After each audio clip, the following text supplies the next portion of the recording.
Les Maures étaient aussi appelés les Sarrasins ou les Berbères. C'étaient des peuples de l'Afrique du Nord, dont une partie était même membre de l'Empire du Ghana entre le 4e et le 13e siècle.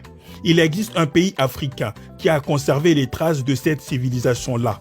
C'est la Mauritanie, puisque le mot Maure signifie noir et la Mauritanie signifiant la terre des Noirs. On comprend alors que les Maures ou Berbères étaient à l'origine des Noirs. C'étaient des Africains noirs qui habitaient en Afrique du Nord, appelés aussi aujourd'hui par Maghreb. Il n'y avait donc pas de Maures ou de Berbères blancs comme aujourd'hui au Maghreb. En 639, les Arabes se lancent dans une mission, dans le cadre de leur djihad, pour répandre l'islam par la guerre et établir un contrôle politique. Cette campagne les conduit en Afrique, en commençant par l'Égypte. À cette époque, une grande partie de la population noire indigène d'Égypte avait émigré ailleurs, et ceux qui restaient s'étaient mélangés à des groupes à la peau plus claire, qui avaient mis fin à la domination pharaonique de la région 1000 ans plus tôt.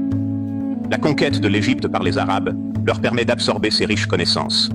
Leur expansion se poursuit en Libye et au Maghreb, région principalement habitée par les Berbères d'origine, connus des Romains sous le nom de Maures.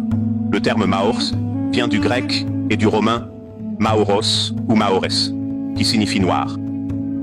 Les Maures avaient des pratiques religieuses diverses. Certains ont été christianisés par les Romains, tandis que d'autres ont suivi l'animisme africain traditionnel, vénérant Amon comme la seule divinité. Les Maures, réputés pour leurs formidables compétences au combat, y compris les femmes dirigeantes, résistent à l'invasion arabe pendant 30 ans avant de succomber. Par conséquent, la région, autrefois connue sous le nom de Mauritanie, le pays des Noirs, à l'époque romaine, est convertie de force à l'islam,